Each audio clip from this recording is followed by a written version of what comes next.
Hi, it's your coach, Joe Lucas. Welcome to your Practice Power Daily Coaching video for Thursday, November 21st. Hope yesterday went well for you. Hope you're having a great day today. Hey, what I want to talk about is activity, taking action, growing your practice. I was talking to a client last week, and, sometimes people say things to me, and it makes me shake my head. And what I'm saying here is, this person, and they've got a couple hundred households, and it's a team, and so the leader of the team, right, which is like the CEO, leader, rainmaker type, tells me, hey, I'm going to go buy some list of some new homeowners, and I'm going to send a letter out, and I'm going to cold call these people. And I'm sitting there scratching my head on the phone going, what are we doing here? And then I wonder if he hit his head, and maybe just temporarily stupid, right? Point being is this.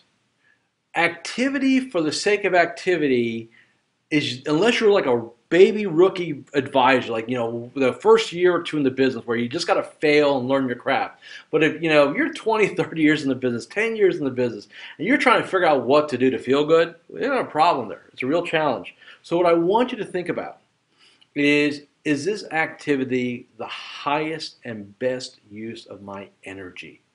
And I always want you to think about that term, highest and best use. Not to be busy, not to do activity for activity's sake. My goal with my clients is never make them busy, because that's a false positive of our industry. Just because you're busy does not mean you're going to be successful. Just because you have activity does not mean you're going to be, it's going to result in what you want. If you're out there cold calling, and you're out there and sending letters out to new people and cold calling them, and you're not deeply involved in nurturing your current client relationships, if you have a couple of hundred, if you're not deeply involved in leveraging those through introduction and referrals, if you're not deeply involved looking at their CPAs, their attorneys, their property casualty people, the other professionals around the world, if you're not deeply involved in a mastermind group and maybe in some networking at some business organizations, but we're going to cold call because we want to be busy. That's a mindset issue. And I'm bringing this up to everybody today because I think in this industry, in fact, I'll rephrase, I know in this industry, that a lot of you suffer from the activity syndrome, which is, man, I got to be doing stuff. Well, yeah, you do.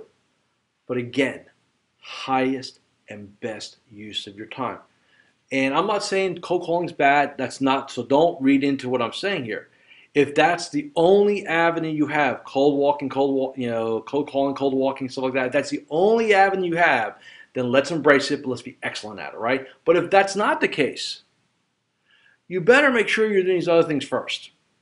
And because here's the deal. I've always said this. One introduction is worth 500 cold calls. I think the ratio is probably even higher today. I said that probably a couple decades ago. So why would you want to go beat your head against the wall a couple hundred times when you can take a client out to lunch?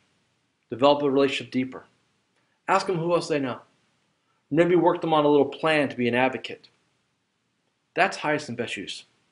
So keep that in mind as you're working through your monthly game plans, you start thinking about 2014, is not just activity, not dabbling in 15 different things. But again, effectiveness, and then highest and best use of your time and energies, okay? Have a great Thursday. I'll see you tomorrow for the end of the week.